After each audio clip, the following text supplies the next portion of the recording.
So, first an announcement. So earlier in the semester I altered the syllabus because there's enough people in this class that I didn't allot enough presentation periods. So if you're wondering why there's an economic sociology one, but we had no economic sociology readings, it's because they were cut from the syllabus. I figured there's enough, we talk about economics enough that I felt comfortable cutting that chapter anyways. I say chapter, I don't know why I still say that. I modeled this class after a textbook, right? So like using the same chapters as you normally would. So economic sociology is something you'd normally cover. So integrated in some of the stuff we talked about that I just skipped over that one. And so the last institution, so the last topic we're gonna have, which we're gonna do this Monday and next Monday, is marriage and the family. So we're going to particularly be looking at the family as a social institution and how it works. We have a couple different readings. This one is more of a cultural, kind of anthropological reading. And before we get in the reading, we may not even get to the reading today, but what I want to do is I want to get us thinking about marriage and the family a little differently. So a little closer to how a sociologist would normally think about it, or how, and there's a lot of overlap here in marriage and the family, how a cultural anthropologist would think about it. Cultural anthropology studies other cultures. So that's the big distinction here. Before I leap in though, any practical question, or any questions from you guys that you have on practical issues, things you need? Everyone good? Yeah. Actually, I have one. How long, kind of roughly, should our presentations be? I think I have 5 to 10 minutes on this end. So yeah, so as a general rule, if you're under 5, I'll dock you some points. So make sure you're over 5 minutes.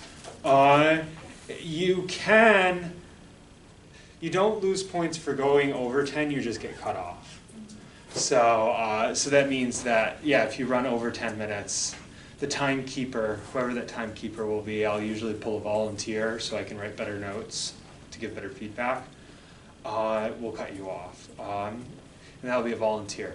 What I'll ask, and I'll reiterate this tomorrow, but I'll ask the volunteer timekeeper to tell them when they have 10 minutes left and when they have 5 minutes left. So that means that when you hit 5 minutes, no, that's totally off. I gave you guys my upper division instructions. Ignore that, scratch it. I make people go to 15 minutes in upper division. So, so I'll have them give you a 5-minute and a 2-minute warning. So when you have 2 minutes left, they'll tell you, and they'll try to actually like get your attention, whoever's doing it. So that'll be, and then they'll cut you off if you go over 10. And the other reason why I do that is 1, it's what's normally done in a conference, and then 2, there's not actually enough time to do everybody and a Q&A if anybody goes over. So if people went to the full 10 minutes. So that's why, so it's more of a time management thing. We'll also, and I think I said this before, but we'll also hold for Q&A. And then what that means is that everyone will go through their presentation, and then you can ask anybody who presented a question. So all of our presenters will get up, and then we'll ask questions. And I'll write down questions. Actually, like if you guys, hopefully, I hope you guys do this as well. When people are speaking, start thinking of questions to ask them while they're talking, right? So that way we have a good set of questions for people so that they feel like everybody really engaged with them and listened to what they had to say. So, any other questions about practical things? So, and I'm saying this also for the people at home, but remember that attendance is mandatory either on Collaborate or in person. I sent an email saying that as well. You lose 10% of your presentation grade every class period you do not attend unless you have a specific thing that you've told me about in advance, or if there's some sort of emergency, right? I'm not a mean person. If your car breaks down on the way over, I'm not going to be like, well, that's it. But nonetheless, like any feasible attempt to get here will work. So, okay. Or on Collaborate. Any other questions? Cool. Well, let's leap into talking about marriage and the family then. Okay. So a good way to think about it is, like most things that we do in sociology, and in everyday life, we have a tendency to transhistoricize things, and we've talked about that a lot, right? So we have a tendency to take whatever our experience is, and then assume that it's true across time and space. This, in particular for the family, actually really warps our understanding of what families look like, because in the modern Western countries, we actually practice a form of family that's really rare, historically speaking, which is the nuclear family, right? We also have a tendency to practice forms of mate selection, as in who we're going to marry, that is also really rare, which is love marriage.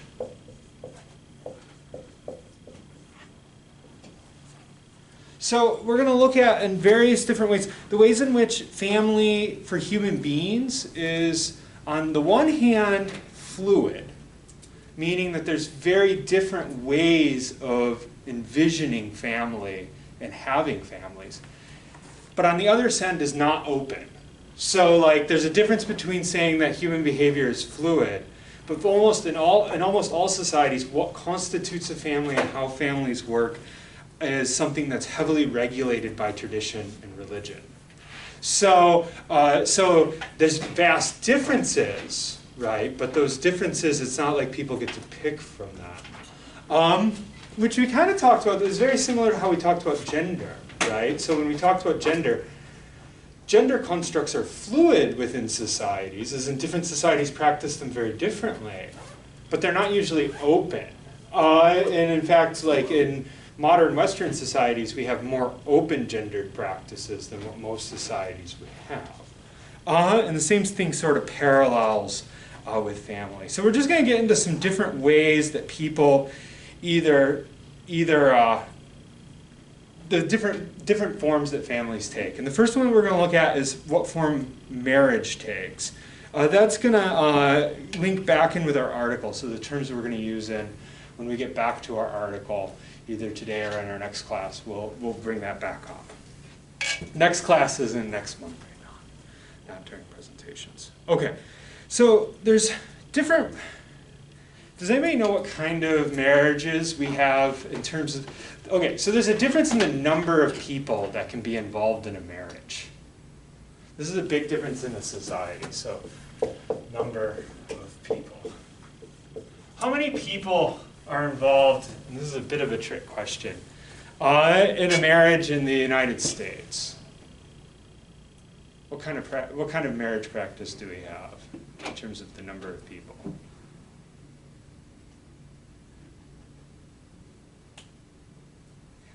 Monogamous, so you just have two people.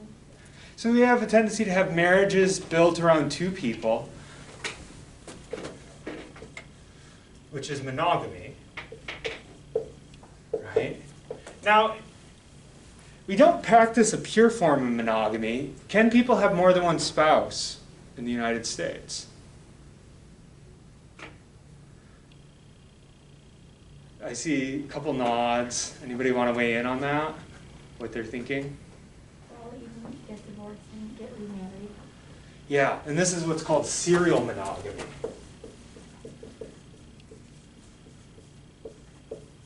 Often in a purely monogamous, and this is in a purely monogamous form of marriage, what you'll get is once you've been married once, that's it, unless the person dies.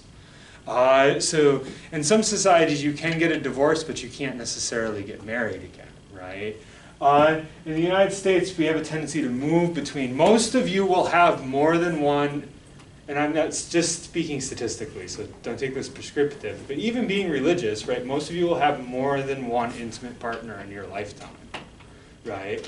Most people move between various monogamous relationships. And this is true of like dating too, right? So like if you think about dating, right? Dating is a form of partnering up that's not practiced in a lot of societies, where you date somebody for a while, and then you date somebody for a while, and then you date somebody for a while, and that's very much so a sort of serial monogamy.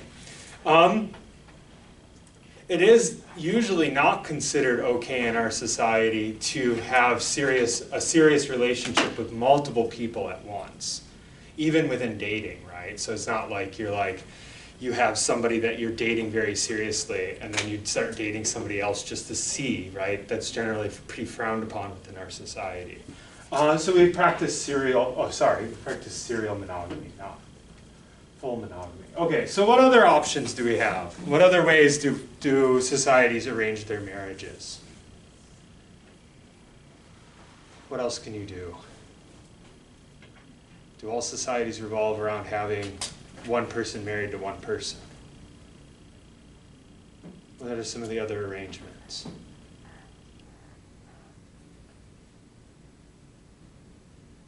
We have one that's been practiced historically sometimes in the United States, depending on the religious group you belong to. Polygamy, yeah, that's another one. So polygamy, well, polygamy can be put into two groups. We've only really, I believe, practiced one historically in the United States, which is which spouse gets to have multiple of the other spouse. Yeah, so this is what's referred to as polygyny.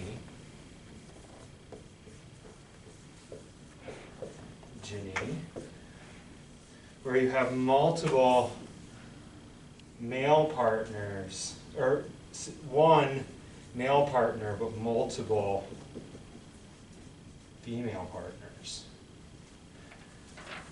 So polygamy refers to any time you have multiple partners married to one another.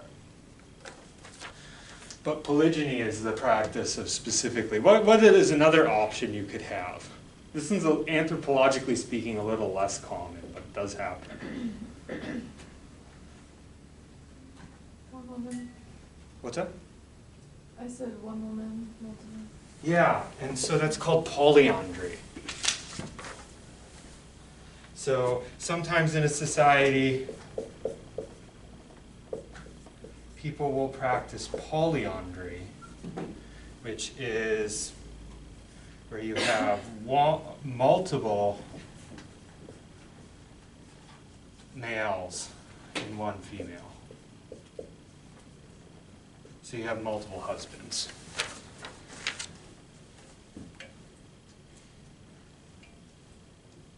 Now getting back to, regardless, and there's one more form we'll look at. This one isn't super common, but it does happen. It's when you marry one person, you marry all their siblings. So you do sometimes have a society, the example of this for female would be sororal polygyny. So you have sororal polygyny, right, or polyandry. So sororal polyandry is when a woman marries one of the brothers, they marry all the brothers. This usually has a lot to do with property rights. In places where land is very scarce, this is sometimes practiced. So that way you don't have to break up an estate, basically, right? So you marry one brother, you marry all the brothers, and then basically like everything passes multiple generations. It also has a benefit of people don't know who their children are, which actually causes people to have a bigger network. We're going to see these as we move on too, like different ways of thinking about marriages. And one of the advantages of this system is it increases the size of networks. So the networks of caregivers for children are bigger, and it's more communal in that way. Now that's not saying that I'm once again not promoting it, but just anthropologically speaking, it is something that happens as a result of it. Then you sometimes have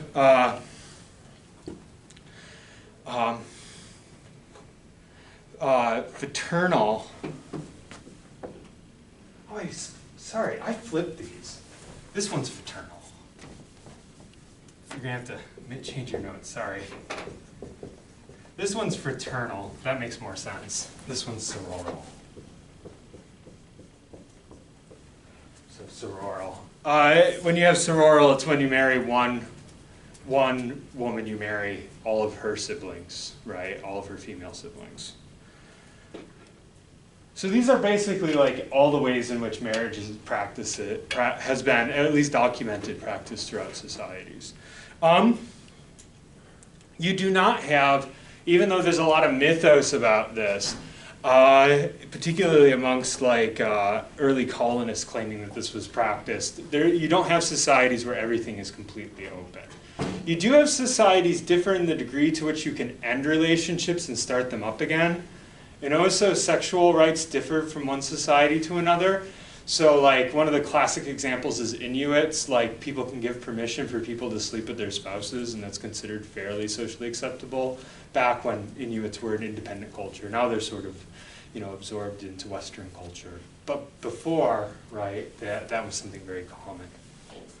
The point behind all these, though, is that when you're talking about one of these societies, this is the traditional form of marriage. So it's not that so when we think about human behavior, the reason why I started out with that, it's fluid but not open, right? If you're in a society that practices, for example, fraternal polyandry, you would basically be like marrying all the brothers, that's what tradition dictates. And often the same sentiment that we have that our traditions are right, they'll feel the exact same way about their own practices, right? So it's not like they're getting away with something or something like that. It's actually very much so embedded within tradition. It's considered in some ways more respectful, right, to their society, at least at a societal level within their culture, right? It's them continuing the traditions of their culture. Any questions on the various forms of marriage here? So it's hard for us to, has anybody ever been to a country where they practice polygamy? No? Nobody's traveled to Africa or the Middle East or parts of Asia? It's actually, going back to it is, historically speaking, very common. There are a lot of societies that practice, particularly these two.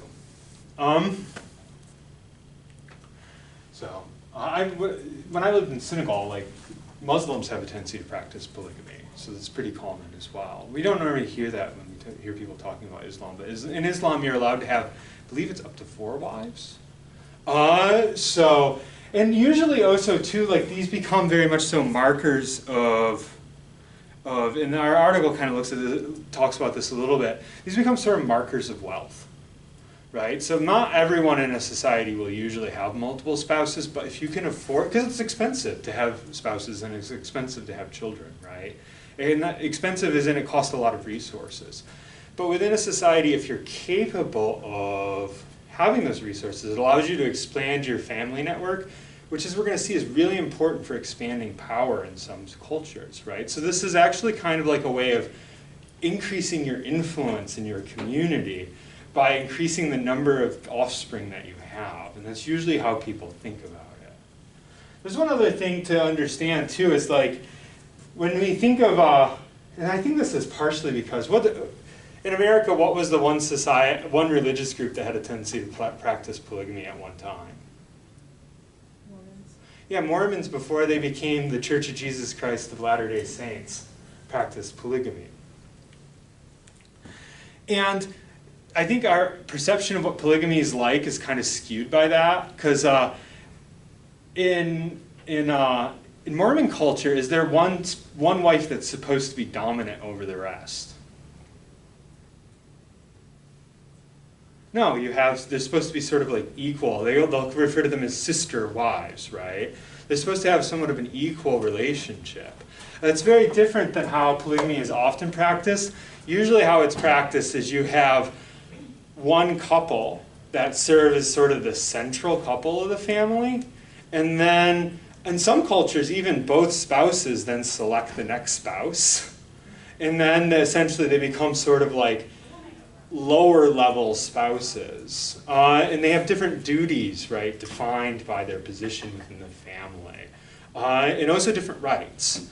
So not to say like this isn't by no means a perfect system. It's actually often can be a very harsh system on women depending on the culture that we're talking about. But there is often more of this sort of like core family thing that's a little bit different. Okay, make sense? Cool. So that's one thing that we should get down. Another thing that differs greatly from culture to culture are marriage has a tendency to function off of certain rules. And these rules are called rules of endogamy and rules of exogamy.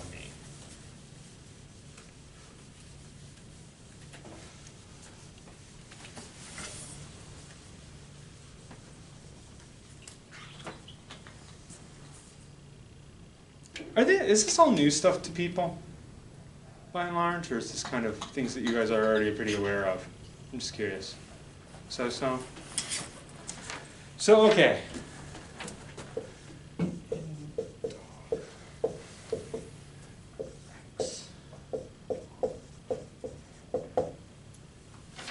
So, rules of endogamy is where you have to marry,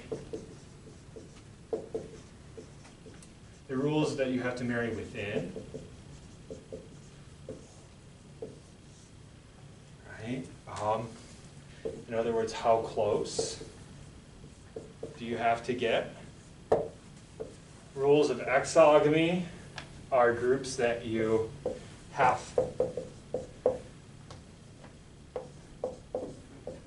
to marry outside of. In other words, how far?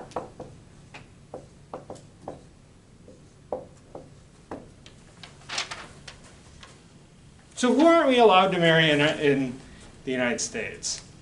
Some of these rules are kind of latent, rather than manifest. Some of them are manifest. Unilaterally, there's some people you cannot legally even marry. Who are these people? Like your family members? Your family members, right? This is an example of a rule of exogamy. All societies have rules of exogamy.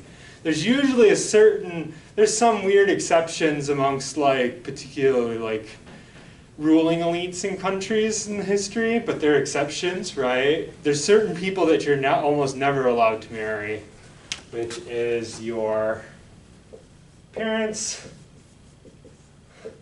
and your siblings.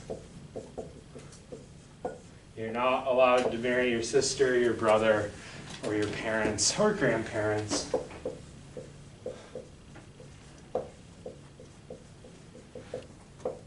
If there's kind of like a universal statement for marriage, it's probably that one. You are not really allowed to marry your parents or siblings. Once again, it has happened. Like, it wasn't entirely uncommon amongst like ancient Egyptian kings to marry their own daughters and things like that. But also, once again, not very common, and usually aberrant. There's a group of people that we're not allowed to marry within legally, even in the United States, that is not that common. Does people know what this is? Who else can't you marry within your family? Cousins? What's that? Cousins? Cousins. Yeah. Your cousins. This is actually not a genetic thing. We have a tendency to assume it because it's a part of our rules of exogamy. So we have a tendency to have a belief that marrying your cousin has a negative genetic effect. It doesn't.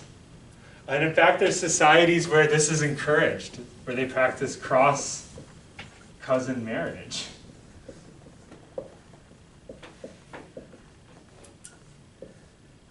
As a rule of endogamy, where people have to marry within their cousins. It can be extended cousins, but people have to, in some societies, people have to marry one of their cousins. Right? No genetic effect over time. We just have this assumption because it's within our rules.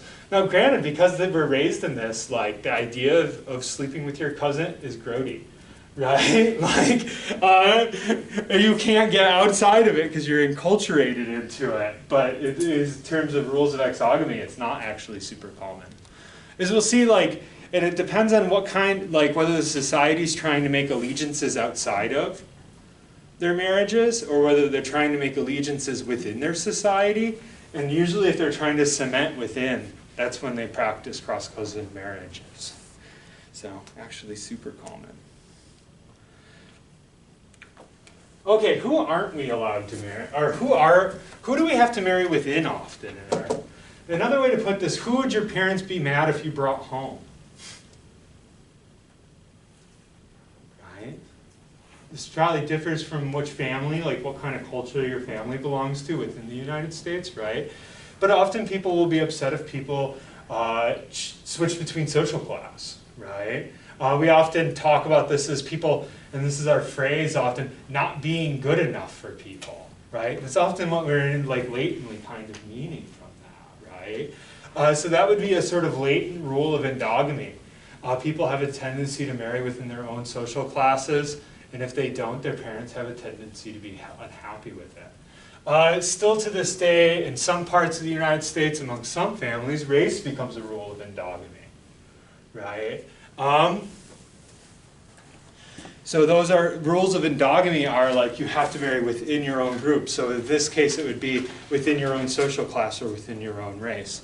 A lot of cultures have rules where you have to marry within a specific degree of, you know, you have to marry within your own society at the very least, or you have to marry within a specific clan, which is like a larger extended family network.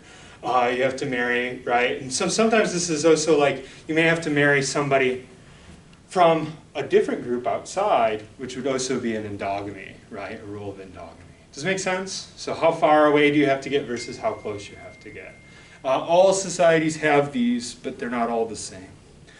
Okay, one last thing about mate selection, and then we'll talk about how people envision their relatives.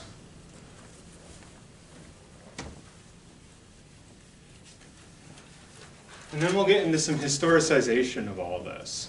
What are the flows and changes we've seen throughout history? And why is it that I kind of started with this idea of a nuclear family being something really rare? How do you decide who you're going to marry in the United States?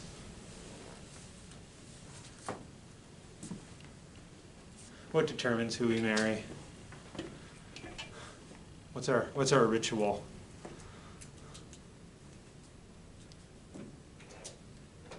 What do you think? We all know this. What sort of things do we do?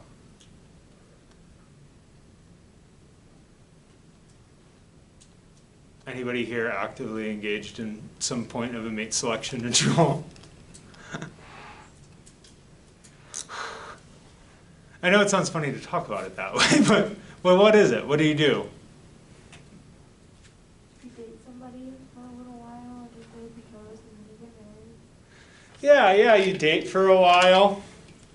You date somebody for a while, right? You try them out, right? You see if whether you like them well enough, see whether you get along, right? What determines who you date and who you don't?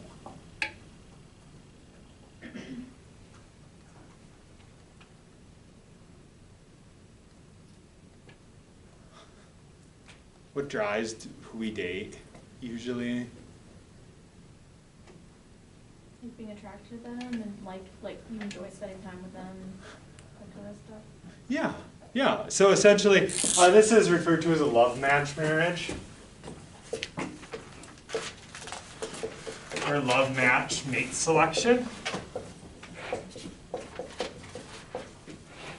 Right? And so essentially, like what guides us is, kind of like our warm fuzzies.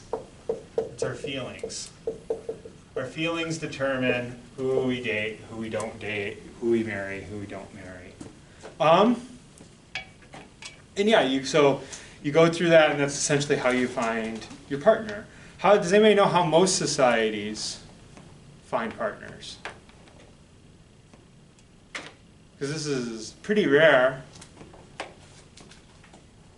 Not even all that commonly practiced until the 19th century. It's the parents will decide or the father. Yeah, so you have arranged marriages. Most of history we have arranged marriages. This can be arranged by different people. Sometimes it's the parents, right? Sometimes it's specifically male parents, sometimes it's not. Sometimes it's a matchmaker, which is the broad anthropological term. Different societies would call them different things, but essentially a matchmaker is, you know, somebody who within the society selects for various people in that society who they marry. So what are a lot of these based off of? What do parents base their, or in an arranged marriage? Some of these we're probably kind of aware of, some of these we're not. What do they base their selection off of in an arranged marriage?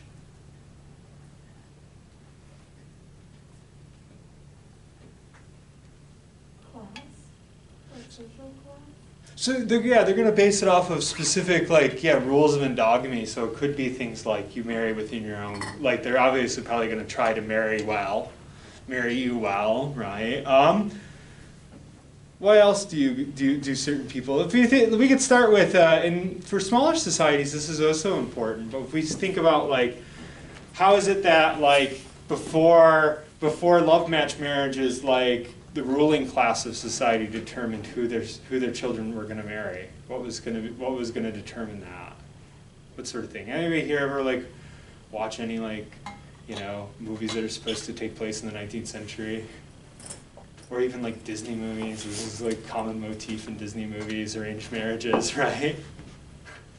Why do they marry them to certain people? They're trying to make connections, right? So one of the ways in which mate selection happens in an arranged marriage is that you are trying to make alliances of some sort or connections.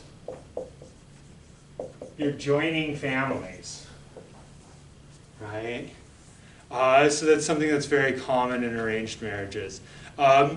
This is often probably the one that's the most difficult. Another for people within arranged marriages.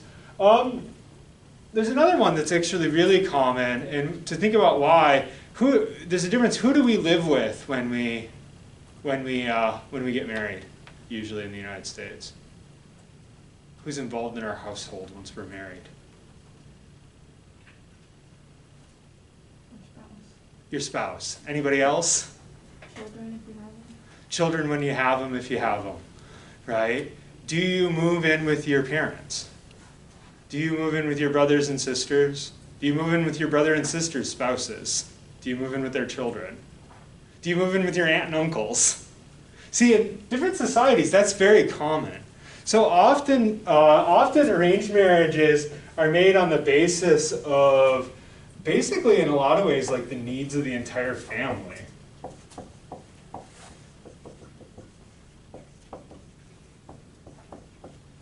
The needs of the entire family is a big part of what arranged marriages often do. So and the idea is that somebody has to fit in, right, with everybody else. And sort of the idea of, and this gets talked about sometimes in some cultures where arranged marriages are sometimes practiced and sometimes not.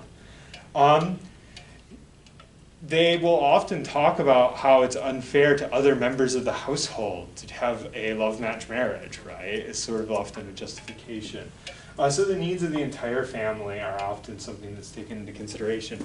Lastly, and you can think about this on your own. If your parents were to have to pick, if you lived in a society where your parents have to pick, do you think your parents would want to pick somebody who they don't think you would get along with?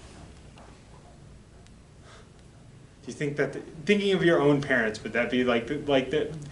Often what factors into arranged marriages and something we don't think about is often within arranged marriages, parents try to pick on the basis of similarity. And same thing, that's very common with matchmakers as well. So the idea is that basically like they want to make a good pair. Usually how it's often thought of is that, and this is actually probably the most common form of arranged marriage. So basically what they try to think of is basically the argument is that the young people themselves are not really in a good position to figure out what's right for them, so you make a choice for them. Right? It's kind of the language of it. So often they're trying to pick people on the basis of similarities. This is kind of surprising. When they've done cross-cultural studies on marital satisfaction between love match and arranged marriages, they have a tendency to find absolutely no relationship. So you're actually just as likely to do well in an arranged marriage as you are in a love match marriage. Actually, often love match marriages have lower levels of satisfaction than arranged marriages, which is not what you would expect. Why do you think that might be, if you're just thinking? Because that's quite the opposite of our culture, right? We have a culture that very much so likes the idea of choice, so this has a tendency to sound weird, but nonetheless, comparative studies haven't really found. Yeah? Because like in an arranged marriage, you have a disposition that your love for that person is a choice rather than just a feeling. So with like the love match, it's like you're just basing it on your feelings towards that person, which fade. Yeah. Yeah, so a lot of it has to do with, in a lot of ways, and you guys are young enough that you probably don't have too many friends and family members that have been married for, say, like 5 or 6 years, right? Like in your own peer group. What you'll find is like, I found that like after like high school, a lot of my friends who got married at 21, 22, they end up getting divorced by the time they're like 27. And what you'll often find is even the ones that don't get divorced, like they'll often complain about their spouses and talk about how they don't really have very strong feelings towards them anymore, or how they made a bad choice back then, right? This becomes really common. In a lot of ways, like our feelings are actually very kind of temporal. So like it's very unlikely that like strong attraction is something that will remain consistent throughout somebody's marriage. But there's an expectation within our culture, a sort of like, happily ever after story that basically like you get married and then forever, right? You're going to be attracted to that person equally, not moving in sort of like waves of attraction where sometimes you're more attracted and sometimes you're not.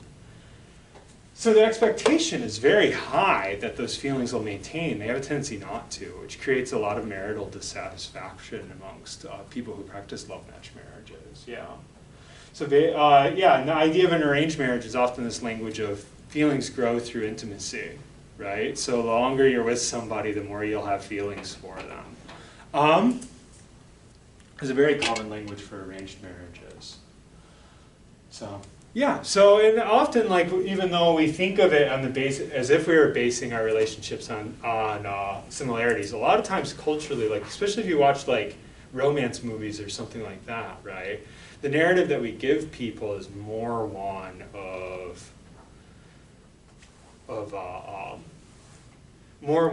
sorry, I got thrown off. I think that clock stopped. Yeah, it totally did.